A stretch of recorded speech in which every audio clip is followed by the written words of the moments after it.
Our conversation starting now.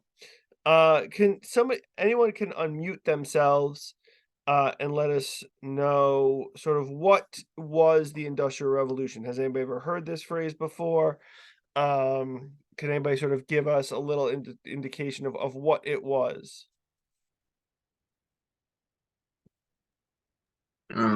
Production, modernization, Okay, and in terms of second, third, first, it's like the technology. So I think the second would be, I think that would be steel. There's in terms of resources, maybe airplanes, stuff like that. certainly that is certainly true, right? So there's a lot of steel that comes around. There's more production of transportation products, right? Certainly, so airplanes also becomes part of that, as you rightly say, Martin. Good. I would Um, like to add on to that. It's like please go ahead there. mass production. So Okay, they were good, like producing stuff in like large quantities really fast. good. So it's not only just the fact that we have better transportation, but it's also mass production, right? It's producing things on a much quicker timeline. Good. What else? Anything else that people want to add?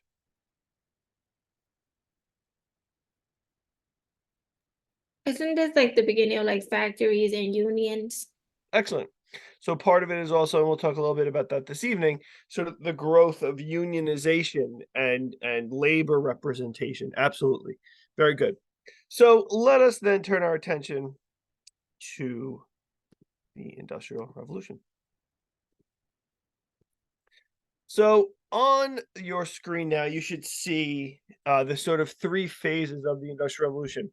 We're obviously focused on the second one that is here in the center, right? But we are also going to, sort of obviously be dealing with the other two on either side, right? So less important for our story overall is the introduction of the first Industrial Revolution. So the first phase of the Industrial Revolution starts around 1750 or so and goes till about 1820 or so. This period is identified by its beginnings in Great Britain, largely in England and Scotland and Wales in the middle of the 18th century. Um, and it deals primarily with the growth of the textile industry, so the clothing industry. Does anybody want to guess, or anybody know from maybe History 102 or another history course why clothing, why textiles would be the sort of first industry that would take off here? What is it about clothing?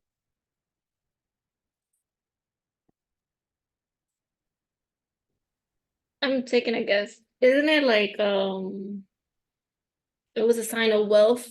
Okay. So certainly sort of how people dressed was certainly an indication of affluence, right? The more affluent a person may be, the better their clothing might present them, right? That they might just be sort of more they might be flashier as the case might be. Good, okay. What else? Wasn't there also like an import of some what is like maybe silk or whatnot Yeah, from Asia? good. I mean, and Britain would be particularly well established for that, right? Britain had, but in 1750, 1760, Britain had tremendous colonies, right? They had colonies in North America. They have not yet lost the 13 North American colonies, the United States, future United States. They have Canada and the Caribbean and Canada and places in the Caribbean. You've got um you've got even the United States, right? The United States, but by the end of this period, right, is expanding a bit westward into other states as well. And we have Kentucky and the Louisiana Purchase. So you do have the growth of these industries, right? Okay, good. So that is certainly true. There's also a simpler reason, not just the status of wealth, not just access to resources. What is one other simpler idea about why clothing would be a convenient place for the Industrial Revolution to begin. Because you need to clothe your workers, your labor force. Not just clothe your labor force and your workers. Did they make the first Everybody. machine then? The sewing machine? Okay, so you have the first sewing machines, the first power looms, Engine. cotton gin, right, in the United States. Everybody needs clothing, and Martin was kind of getting to that, right? But like, clothing is a product that everybody needs. Not everyone needs access. Go ahead.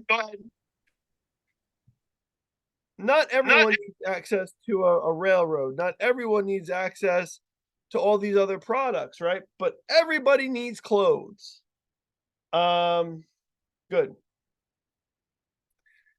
All right, so the period that we're going to be most particularly interested in is the period from 1840 until 1914. Now, you might be asking yourself, why is there this 20-year period where nothing sort of happens? And that's not the case, right? It is not the case that nothing occurs, right? This is the period, I often describe this as a gestational period, right? This is a period where things are growing, industries are growing. The railroad industry is starting to emerge. For those of you who play Monopoly, the board game Monopoly, right? This is the period where all of those, the four railroads on the Monopoly board pop up, right? So this is a period of massive growth. And this is a period of, industrial exchange and industrial change that is going on in the mid 19th century, early 19th century. And then you have 1840. So the industry, again, not super important to sort of our story in particular, but you have the growth of Germany, unification of Germany in the 1870s, the growth of industrialization in places like Russia, other parts of Eastern Europe, and importantly, Japan. Again, this is not part of our story because it is not going to be, we are not going to really look at the 1850s, but like the United States is, anybody here who has heard of a guy named Commodore Matthew Perry, right, will know that there is the growth of connection between the United States and Japan at the time, on the quote unquote opening up of Japan by the United States. So this is the period of the railroads. This is the period of steel and communication, right? This is the period where, and we'll talk about this evening, the railroads are going to start crisscrossing not just the United States, but Britain, France, Germany. And crucial to that will be steel, right? Steel is what these railroads are built on. Consequently, steel is also super heavy. So you need railroads to move the steel, right? So there is this sort of positive feedback loop, this symbiotic relationship that will exist between the two industries. Again, we're not going to really talk about Japan, but you have the Meiji Restoration, which occurs in Japan as well. Important to our story, right, is imperialism. We'll spend more time talking about external imperialism and imperialism in the Caribbean and imperialism in South America and other places next week. But for today, what we need to know is imperialism as an idea. And in the 19th century, imperialism, the growth of empire, becomes really important to these different areas, right? So for Britain, for France, for Germany, for Spain, for Portugal, there is going to be the growth of empire in Africa. Africa will become carved up after the 1880s. Parts of Asia will become particularly China and Korea and India, will be carved up as well. So you have the growth of imperialism externally. For the United States, that is not the case, right? At least initially. In the 1860s and, well, even as early as the 1850s and the 60s, there is internal, quote unquote, imperialism. Again, we'll talk more about this when we see each other on Monday. But when we look at this, there will be huge internal imperialism. We'll talk about the implications of that on Native Americans when we meet each other on Monday. So more on that in a little bit. And this is the period of mass urbanization. One of our topics for this evening will be looking at how urban environments are fundamentally changed as a result of this era.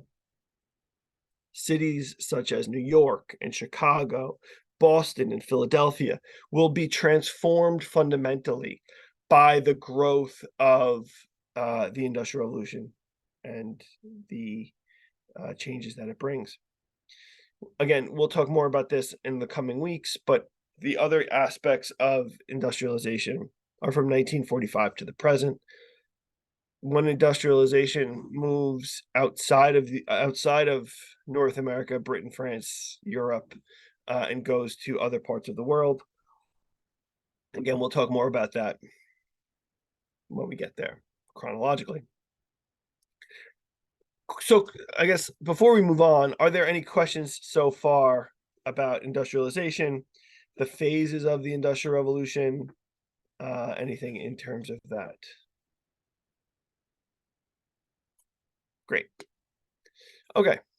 So some just basic statistics on the change in production as a result of the Second Industrial Revolution, right? So in 1860, steel production in the United States is about 500,000 tons of steel. About 14 million tons of coal are extracted. The GNP, the gross national product of the United States, is about 1.8 billion. Wheat production, 61 man-hours to farm 1 acre. So that just shows you sort of using a horse and carriage and things like that.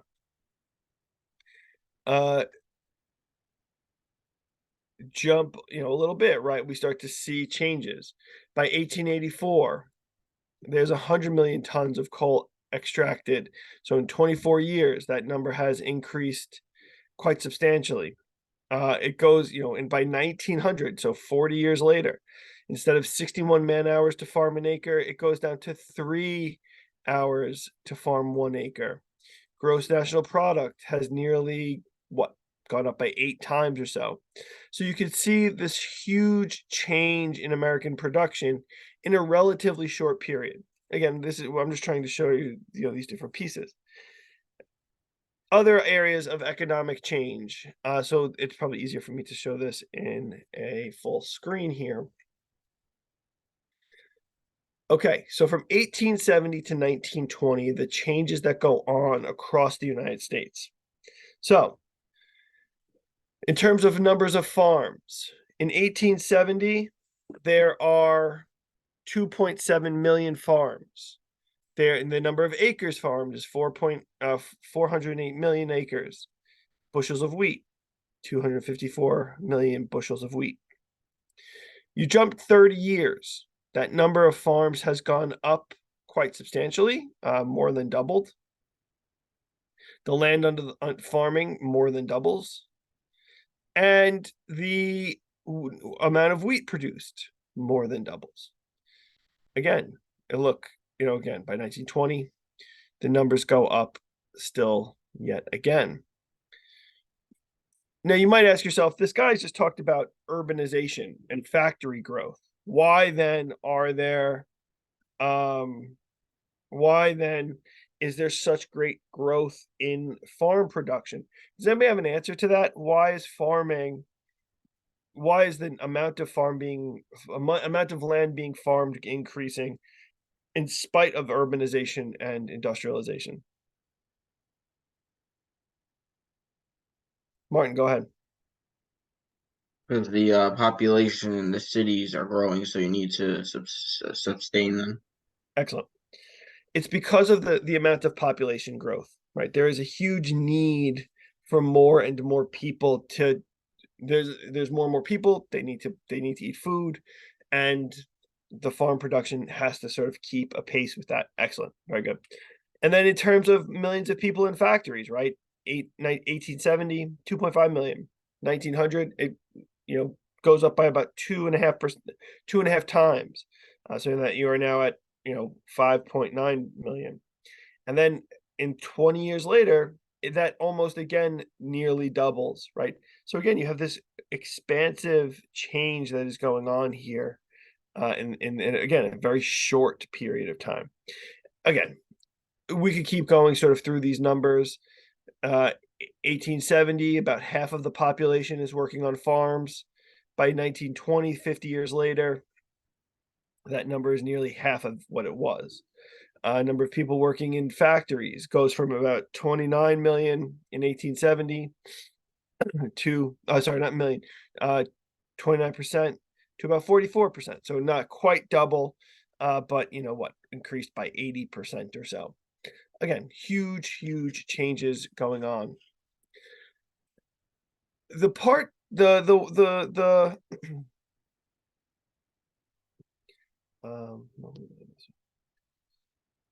one of the areas in this second phase of the Industrial Revolution that I do think is so profound is the introduction of the railroads and how railroads fundamentally change all aspects of people's lives, right? So it's not just the fact that railroads begin to exist, but it's also the fact that railroads are going to change how products are brought to people. Even farmers, right? Farmers who don't necessarily, maybe interact with railroads every day, right? Their lives are going to be changed by the railroad because now their wheat or their corn or whatever can now make it from where? Omaha, Nebraska to Chicago, Philadelphia, Baltimore, New York, on a railroad. So railroads are very important to all aspects of production. So in 1865, right? In 1865, the amount of railroad track in the United States is about 35,000 miles of railroad. Most of that railroad is in the north, right? And you can kind of see that here, right? So this is from 1880. So not exactly an apples to apples here. Probably closer to the next point. But anyway, you can see that railroads exist in the South. And when I'm talking about the South, let me just sort of draw a line here about what I mean when I say the South. When I say the South, I really sort of below this line here, right? If you see, right, I mean, most of the railroad exists in the North, connecting New York to Philadelphia, to Baltimore, to Washington, D.C., across to Pittsburgh.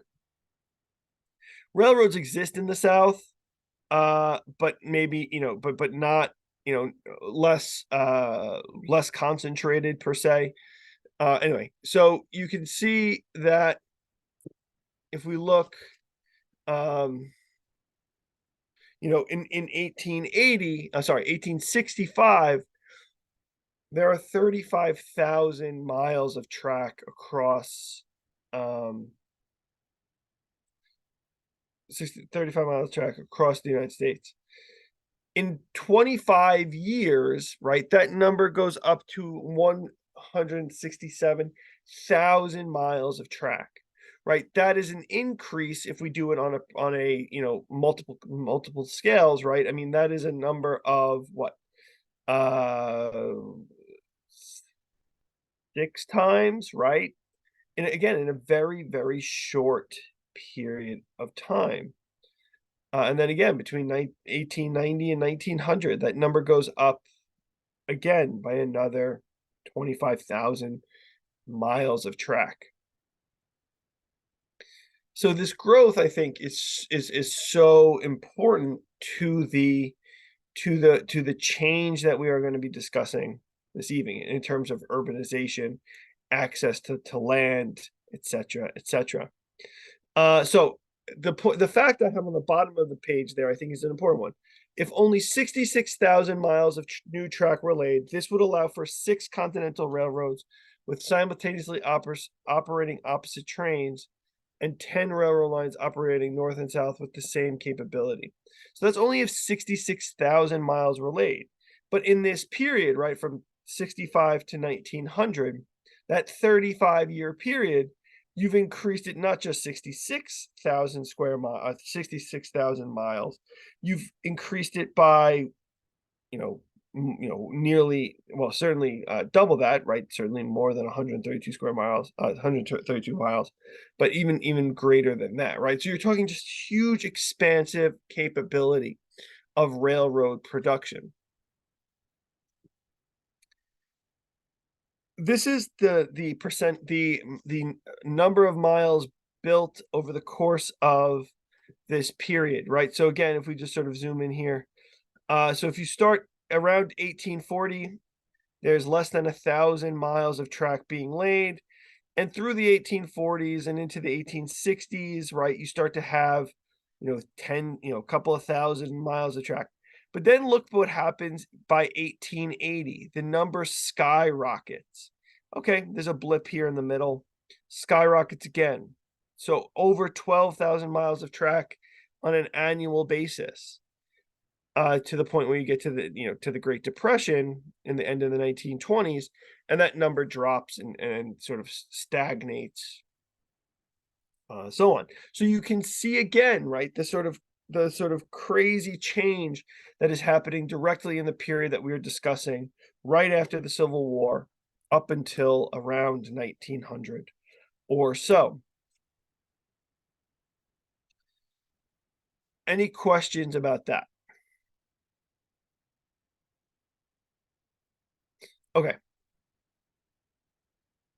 So I want to, I've shared this with you. I will share it with you again. These are the documents for the evening. Nope, that's not.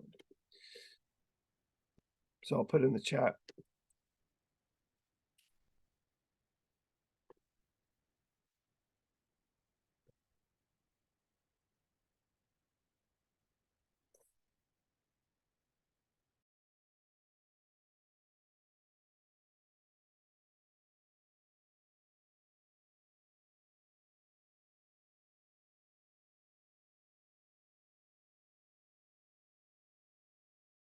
So the first document that I'm giving to you this evening is about people moving out into the middle of the country and their desire to sort of set up a new style of life, and sort of and sort of in this is this sort of new ability to do that.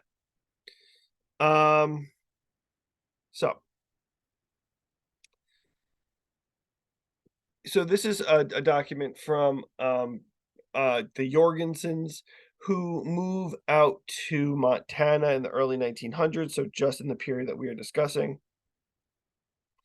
And they talk about this idea, the sort of ability that they have to produce or to build this sort of life on the prairie. So they talk about this sort of their sod carpenter and their sod scraper and all that, these big homes that they built. So we of course had the all important problem of getting a house and a barn built before the rigors of the winter caught us with our walls down. We had no money to buy lumber with, so it was decided to build of sod. Helga and Pa, with the help of Soren and Jens Nicholson, were the ones on whom the Herculean task fell. Soren was the sod carpenter, who in turn had learned to build a sod house that would stand up for Pete Hendrickson from Nebraska, where sod houses were quite common. First, a strip of good, tough prairie sod had to be turned over with a 14-inch breaking plow, about 3 to 4 inches deep. If the implement was working as it should, this left a ribbon of sod 14 inches wide and 3 inches thick. These were cut up into 28-inch lengths loaded onto a flatbed wagon or stone boat, and hauled to the building site. A tier is then laid in a length and breadth of the house, inside measurements, and its succeeding tier laid in a transverse position to the preceding one, like bricks, until the desired height is reached. There is, of course, a little more to it when it comes to the corners, the windows, the doors, but after the sod is hauled, the whole thing can be done with a square-nosed spade and a strong back. Again, it's this idea of, you know, the ability to sort of move out in this sort of lifestyle that can be had in these areas that are being reached by the you know, by the railroads for the first time. So anyway, you know, again, I just like how these documents work in tandem. In the post Civil War world, railroad movement becomes much, much easier.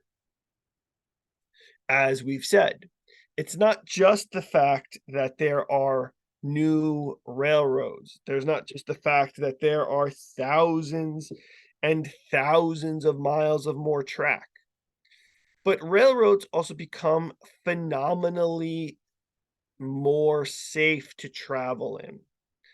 One of the things that in preparation for tonight I was looking at that I found astounding was the fact that railroads, one of the things that kept coming up was how inconsistent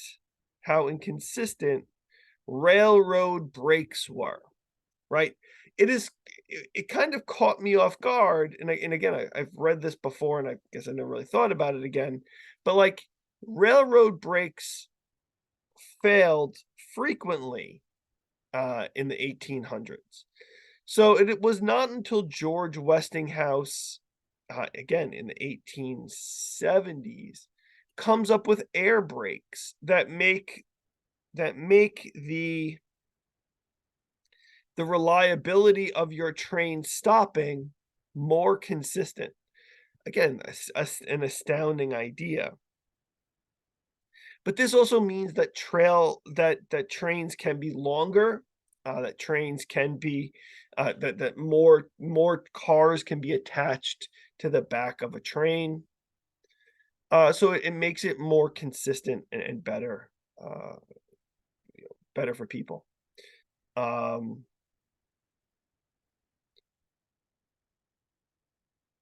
You also have the development of sort of, and I use this term set kind of loosely, but this idea of a class car. The Pullman Company, started by George Pullman in the 1870s, develops the sleeper cars, right? Cars that people can sort of rent out to sleep in. And again, it becomes part of this this sort of growing access to transportation. It also means that people can travel further on train, right? So that you can, you know, get into a car, you can sort of sleep overnight as your train is moving across the country or wherever the case might be. It makes it easier for people to have those amenities. One of the other things, and I didn't put this up here, and now I regret that I didn't, is that one of the things that also happens here is common rail gauges, and I guess I can add that here now since it's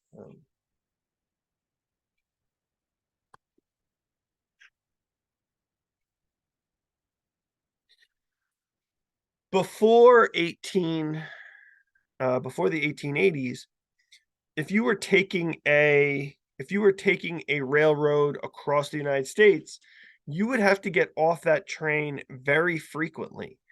You could not travel straight through. And the reason for that was because your train, you know, if you were on a company A train and you were reaching the rails for company B, you would need to get off because companies A and company B did not have the same gauge of the rails, right? So the thickness or the width of the rails. So that makes it really difficult for people to want to travel across the country, or at least difficult for them to do it. But in the 1880s, the railroad companies come together and they establish a common rail gauge so that you can now, if you get on Company A's train, you can travel across the country and not have to worry about getting off the train for different rail gauges. In 1869, one of the greatest feats is established, and that is the completion of the Transcontinental Railroad. So the Transcontinental Railroad starts from, and I'll pull up the map here again just to sort of give us a context of what we're talking about. So the Transcontinental Railroad is started, or is completed in, I probably should use a different color. What color?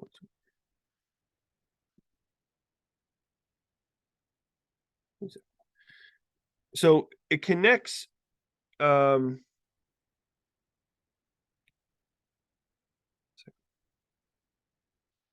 it connects two cities, Sacramento and Omaha, Nebraska. And it starts in Omaha. So you have two railroad lines, the Central Pacific and the Union Pacific, as I've as you can see here, right? Central Pacific, Union Pacific, and they connect across. They connect across the Midwest, the Midwest into the Pacific, and they meet in Promontory Point, Utah. They meet in Promontory Point, Utah, in 1869. And again, this is a huge engineering feat that is accomplished again in order to connect the country. Now, why is this such a huge feat in this period, right? You have huge mountain ranges. Again, I don't know why I got this right. So you have huge mountain ranges. You have the not just the Rocky Mountains, which go here, right? But you also have the Sierra Nevadas, which are here, both of which are thousands of miles long, right? They stretch from the northern portion of the United States to to the border with Mexico, but they are also obviously hundreds and thousands of feet tall. So again, you have all of these different problems that are going to emerge as you try to move from Omaha across to Sacramento. All right, so let me come back to my slides here. All right, so the Union Pacific and the Central Pacific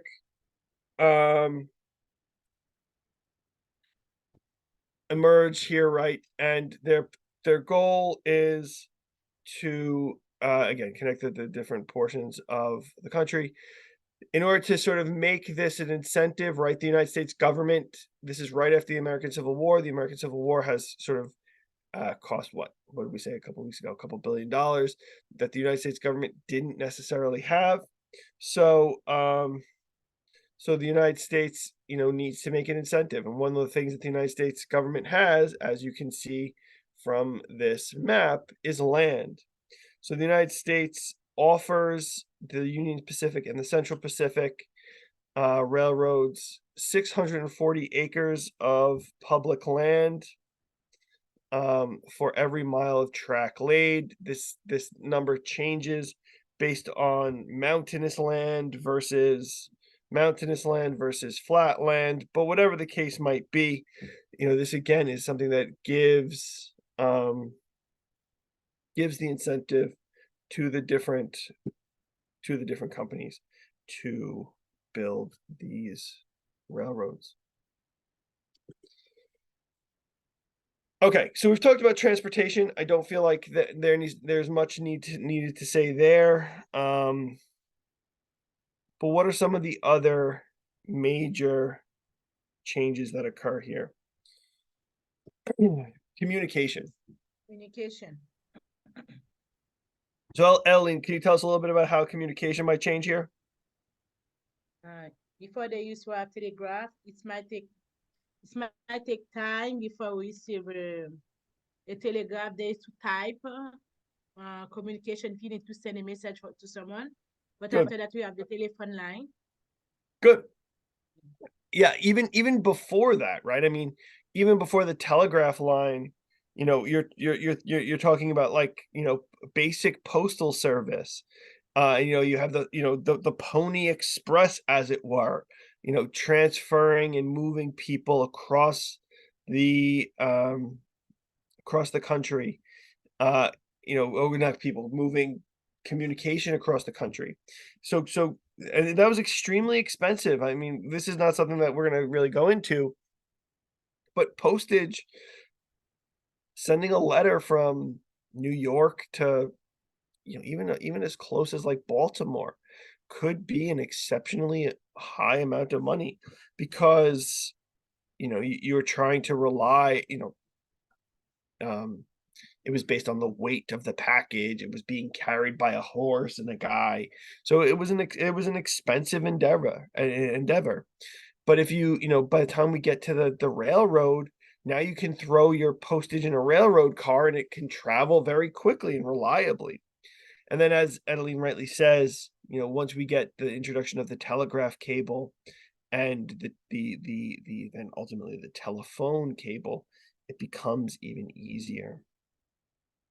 So what is the telegraph, right? This is a piece of technology that we are not accustomed to very much anymore. Does anybody know what a telegraph is? It was, it was like you type, if you send a text or a letter to someone, you have to type it, but there's some code for each word. For someone, you have to type it, and the person will receive it days after that. Yeah. Good. So it's actually not, so it's not even, it's not even, it's not even just it's not even just words, it's actually all letters, right? So you have to, so the person who is doing this is sending it out letter by letter, right? So if you're trying to say like, you know, hi Granny, happy birthday, you have to, it has to be typed out HI space GRANNY space HA, you know, it is an exceptionally long process. So again, it's a long process, and as you know, as Ellen Riley says, it could take, you know, days for this message to go, or at least a day, because you know, depending on where it goes. Now, this has a strategic point, right? So initially, at least, railroad companies wanted to communicate station to station, right? If I am at station 1 in whatever, Baltimore or New York or Pennsylvania, wherever, and I need to connect and I need to talk to station 2, right? I need to do that efficiently. You know, train has left, blah, blah, blah. So there's a point, there's a purpose, right? But now railroads realize, hold on a second, I can sell my access to the telegraph to people so that they can send a message to Granny. So it becomes a profit-making endeavor as well. Anyway, and telephone lines travel as well. Industry changes, railroads are created as there's more demand for product, as there's more demand for these goods, business changes, and so on. Again, we'll talk about all of these in sort of in due time. Oh, sorry about that. This picture always gives me just huge frights, because look at this sort of the steel beams that are being used, and look at how high above this ravine it is. Anyway, oh, that's not what I wanted to do. So I was at this point, I always love to bring this up. So the now defunct and bankrupted company of Sears. Does anybody remember Sears? The company Sears. So Sears and Roebuck is one of the first major companies to benefit from the growth of the railroad. So Sears and Roebuck was based originally in Chicago, and using its location in the middle of the country, Sears could transport goods using railroads because Chicago is also a major railroad hub, in order to get goods again across the United States. So the Sears catalog, right? The Sears catalog had everything that a person could need, right? It had household appliances, it had clothing, it had outdoor wear, right? If you wanted to go, get hunting supplies or fishing supplies, it literally had everything. The other cool piece is you could actually buy a kit to build a house.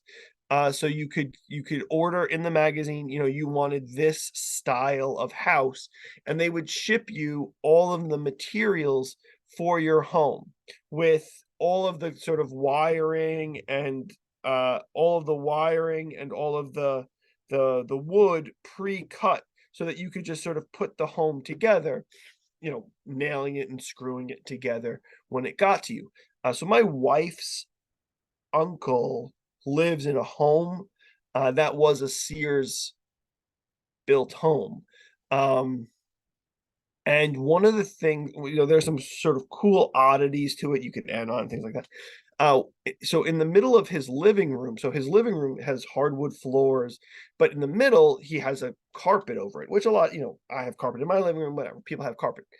But when you lift up his carpet, underneath it is just like crappy wood. And the reason for that is to sort of make it cheaper for people to buy. They don't send you sort of the nice flooring for the whole house. They send you nice flooring for the portion that you can see, and then they sort of give you crappy wood where they anticipate that you're going to have a carpet. So again, these are just ways that they sort of make the homes more accessible for people. And again, you could do this all through the Sears Roebuck's catalog, and it would be shipped from Chicago.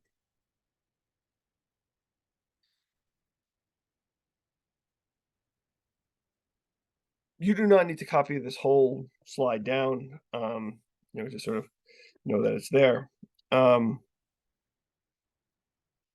So one of the things I'm sure many of us have learned about in the past are the quote unquote robber barons, right? The quote unquote captains of industry. What the history actually, I was watching this documentary in preparation earlier today, so I'll share this with you. I was watching this. So a documentary on Andrew Carnegie and his life and business.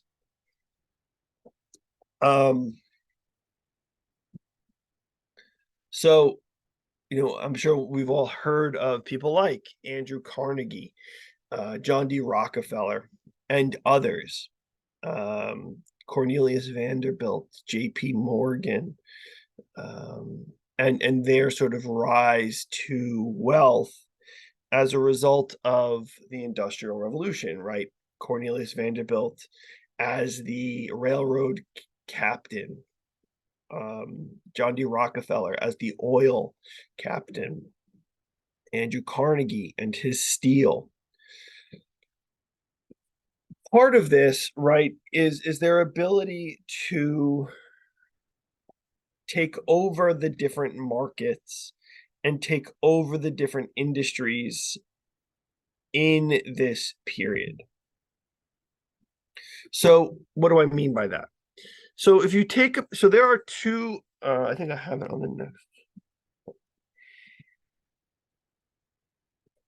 Here it is. So there are sort of two types of monopolies, basically. There are others, but these are the sort of two major ones that are important for us. Excuse me. So you have horizontal and vertical monopolies. But then, we often think about monopolies as all bad, right? The fact that it sort of limits competition, it limits opportunity, it can be exploited, and all that's true. But there are good pieces to this as well, right? There are good pieces to monopolies. There's such thing as an economy of scale, right? The idea that it is cheaper for us to make thousands of pieces of an item, or it is, machinery to build railroad cars is expensive. So if we can sort of consolidate that access, maybe it is better. Anyway, there are two different types of monopolies. So I'm just going to describe them here, and then we'll come back and talk about Carnegie and Rockefeller. So there are vertical versus horizontal. So horizontal, obviously, when we talk about the horizon, right, it's the flat line, right? So horizontal is controlling everything at the same level. So if you think about a guy like John D. Rockefeller, he owned all of he owned all of the he was able to sort of control he was able to control all of the sort of he was able to control all of the refining processes, so that all of the extraction, right? So from the mine to the trucking, right, all had to basically go through him at the top, right? He owned all of the refineries at the nation, right, at the top in the country, right? So out of the mine, out of the well, they all essentially had to come to him, and then out of him, they would sort of go to wherever it was needed, right? Whether that was to kerosene locations or oil production or other means. So he owned everything he owned all of the refineries at one spot. Meaning that he could set this price. So no matter, if you extracted the oil here, and then you had to get it to him, he could tell you what he wanted to charge, and you had to pay it because he was the only game in the country. And then on the back end, he could charge, any gas station whatever he wanted, because again, he was the only game in town. Where else are you going to get your oil from? The other way to do this is to do vertical ownership, right? So basically from the mine to sort of final location. So in this case, we're talking about a guy like Andrew Carnegie. So he owned the mines, he owned the railroads that would get it to his furnaces. Then he would own the railroads to get it to the cities, right? So he owned everything along the way. Again, meaning that, if there were different companies involved here, you would have to pay, you'd have to pay different companies whatever they wanted. But for him, he could sort of cut down on those costs and make it cheaper for everybody to buy from him. So again, he could corner the market and get whatever price he so demanded. So Andrew Carnegie and John D. Rockefeller are these two examples of different types of monopoly, right? These different types of ownership that allow them to control as much, sort of control these different areas, and again, become fabulously wealthy off of it. Both of these guys have kind of mixed reputations, right? For New York, for us New Yorkers, Andrew Carnegie is sometimes seen as a decent guy. He builds Carnegie Hall. He's famous for He's famous for, sort of poor relief and establishing schools. He's one of the first people to give away a lot of his wealth before he dies. Um, I used to live in Woodhaven. Well, I only live like a quarter of a mile outside of Woodhaven, but I used to live in Woodhaven officially.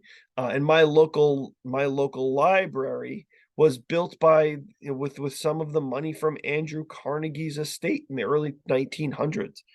Um, so he does a lot of things, but Andrew Carnegie was not a great guy. When there was an idea of unions, somebody mentioned unions earlier. When there was an idea of forming unions, he breaks them up and he stops the unionization process in his factories. So again, he's not a super great guy. Same is true for John D. Rockefeller. Again, us New Yorkers, we might have a different view of him. He certainly does do things to help the city in um, in the early 1900s. He sort of guarantees he helps to build cultural locations, but again, not a great guy. He's sort of ruthless in the taking over of different parts of the industry. This map, this map shows us a bit about Andrew Carnegie and his control over the industries. So I'm just going to zoom in here a little bit. So this is kind of tough, and I apologize for that. So these are all different.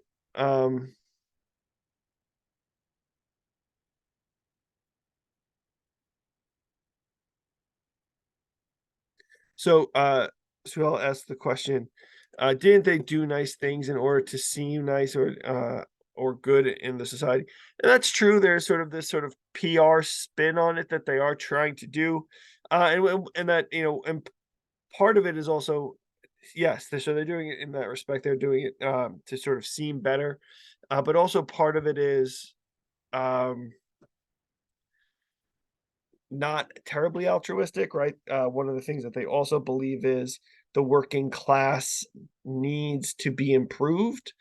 So by building libraries, this is a way to sort of make them better educated, and help them sort of come out of poverty. So yeah, so there's a lot of different aspects to that. That is true. So if you look, right, so this map is not the most intuitive to read. So these different these different colors indicate different companies. So the sort of true red color, which is mostly in Pittsburgh, is the Carnegie Company. The brownish color is the Federal Steel Company, etc. So you can kind of see, these are all Carnegie's different companies that he owns across the middle of the country. But the important piece here is actually the different shapes. So he owns blast furnaces, he owns mills to sort of turn the steel out, and then he owns bridge building plants and things like that. So you can see, right, he owns sort of all of the steps from the sort of production of the steel in the blast furnace to the mill and turning it into product to the building locations. So again, all of these different aspects of the industry. This is probably one of the most famous political cartoons of the era, right? Showing us Standard Oil, the Rockefeller sort of control agency that it was. Again, Standard Oil. He controls not just the oil industry itself, right? The refinery and the extraction, but he also controls the houses of Congress and the Supreme Court, as well as the White House off on the side. So he controls all of these different areas of production and all of the and all of the political apparatus around it. So I want to turn our attention now to our second document for the evening, and that is this. This document is called the Gospel of Wealth. So the Gospel of Wealth is a document written by Andrew Carnegie, who we've been discussing, in 1889 to discuss his belief on the importance of how people can improve themselves.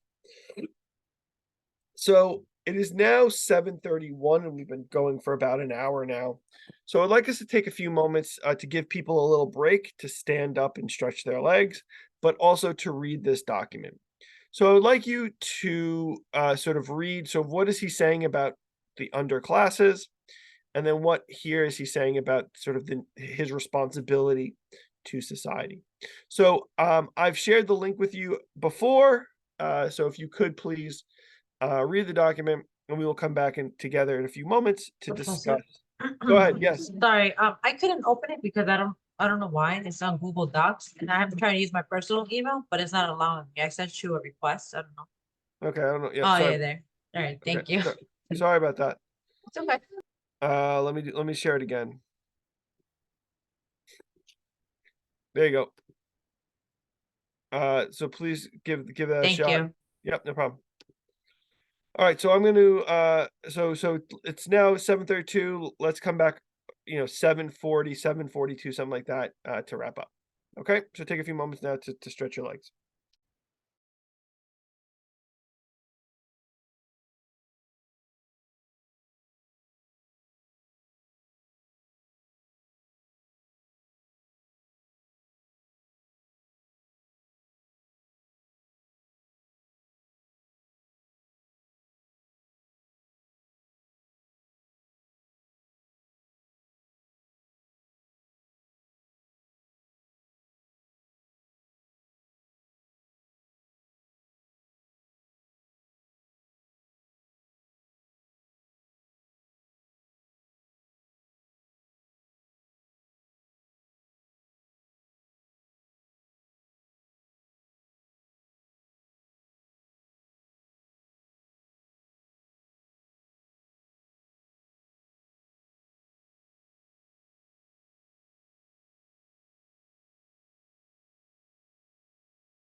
All right, if we could start coming back, please.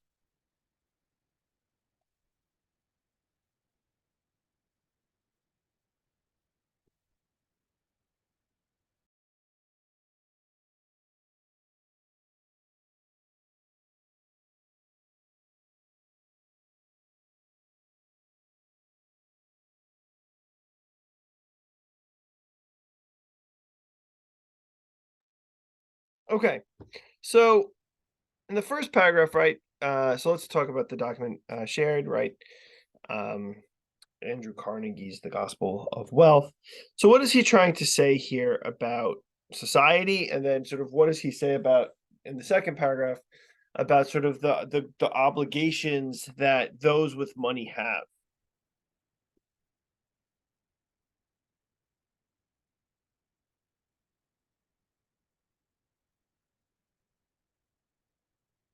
Um,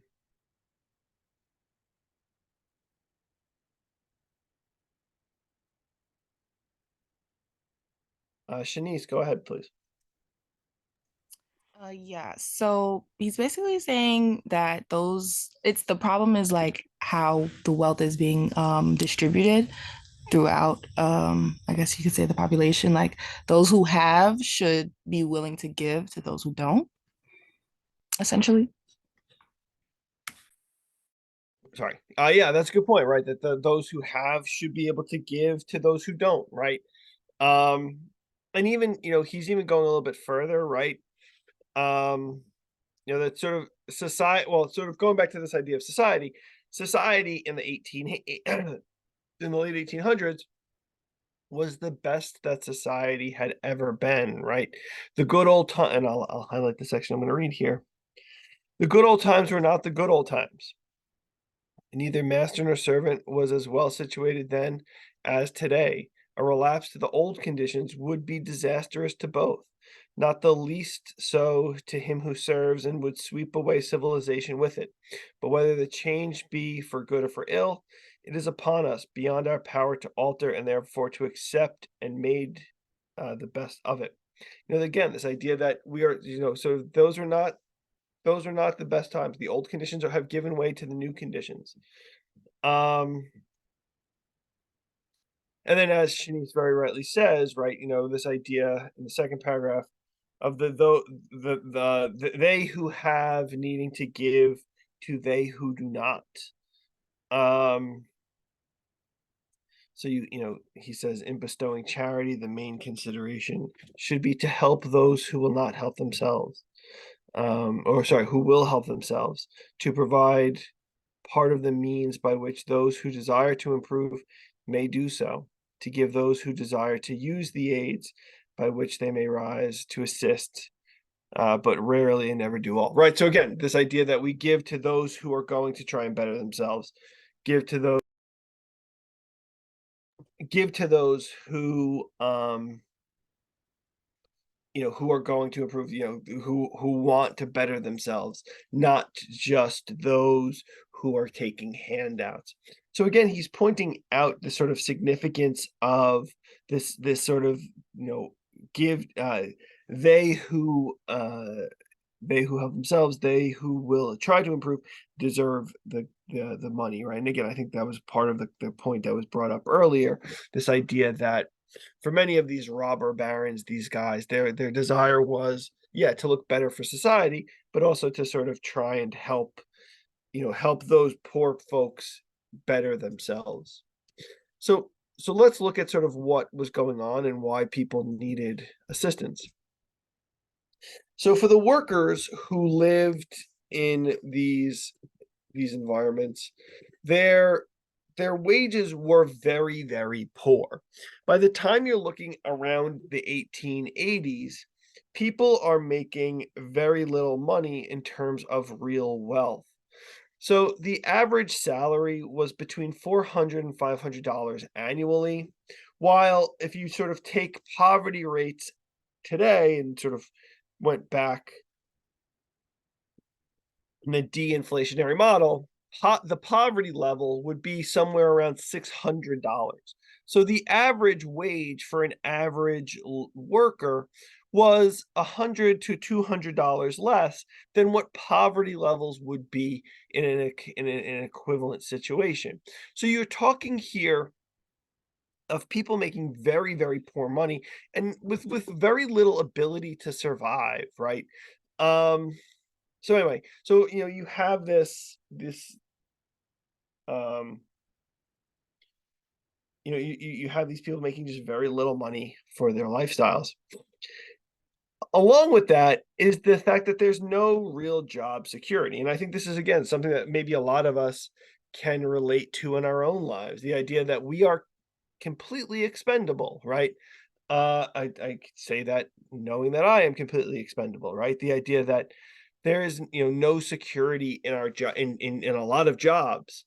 And that is certainly true here in the 1880s. There's no real job security for people who work in steel production or coal extraction or any of these industries. They could be hired, fired, put on leave, let go at a moment's notice for really no true reason at all. And again, this is all coming back to this idea that there's sort of there's no federal regulations, there are no state regulations, and we'll talk more about this in a couple of weeks, but there are no true regulations to protect the average people. And if times are going really great and they need workers, there's more and more people being hired. And as um, you know, as you get bust cycles, when there's recessions, depressions, and panics, you get people who are laid off again with no security. There's no such thing as social security or workman's compensation or unemployment benefits. So if people are laid off, they have to rely on their savings, which, given this statistic here, or this data point here, we know that there's probably little savings to be had. In terms of work, your people are working 6 days a week. They're working 10 to 12 hours a day in really, really poor conditions. And we'll talk more about that in a second. 20% by 1900, 20% of the workforce is women. So again, we are talking about a growing amount of labor force being women. Women were paid less than men, usually about 50% less, 50, 60% less. 10% of girls, 20% of boys worked in the industry. The part that I want to talk about here, though, are the health hazards. There were no OSHA regulations, right? So there was no Office of Safety and Health Administration, right? There was no sort of regulation on sort of what a workplace should be. So people are working in around machines that have exposed gears and have exposed cables and exposed wires, so that this is a very hazardous situation. People can lose their arms, can lose legs, can lose fingers, can lose toes, just by sort of making a wrong step or a wrong movement. There's poor lighting and poor ventilation, so that the factories can be very hot and stifling. Again, you're working around these machines. It could be poor lighting, again, adding to the problems that people could experience. Because of the poor ventilation and because of the constant atmosphere of debris and other items, people could develop an ailment called black lung. So black lung is essentially where the inside of your lungs get covered with debris and other other sort of particles. If you're in a mine, it could be coal dust, it could be anything, and people get sick from this and can cause different forms of cancer. Two crazy statistics. One is in 1889 alone, around 22,000 railroad workers were either killed or maimed while at work. That is a crazy statistic, right? I mean, again, we're talking 22,000 people. That is, that is a lot of people in a very short period dying from one industry. Again, that just shows you sort of the hazards of working, the sort of expendable nature that people were seen as, and so on. And another, and an example of sort of what brings the issues of the workers into the media, one of the sort of great tragedies that happens here in our own city is the Triangle Shirtwaist Fire of 1911. In 1911, there was a fire that breaks out in a company called the Triangle Shirtwaist, and in order to prevent people from taking breaks, going for cigarettes, uh, doors and windows were locked in this factory. A fire broke out, and after the fire breaks out, um, because of the locked windows and doors, ultimately 146 young women die in this fire. And there are images captured of young women jumping out of windows to try and save themselves. Um, and bodies are lined up outside the factory later on. And it's sort of the images are put on newspapers and in other media, and it helps to bring awareness to the troubles of manufacturing and industrial life. So the cities are experiencing huge changes in this era because of rapid urbanization, because of rapid industrialization, and there's changes to transportation, there's changes to housing, there's all of these things. In order to try and shed light on this, we have a couple of we have an example here in our own city by a guy named Jacob Riis. So Jacob Riis was an immigrant from Denmark who had moved to the United States, and he becomes a journalist. In his journalistic endeavors, he is what we would call a muckraker. He writes a book called How the Other Half Lives, which is a book that illustrates again the plight of the working class and the tenements in which they live. I have an excerpt. So if you look at the packet that I sent around, there's an excerpt here. We're actually going to come back. We're not going to read that now.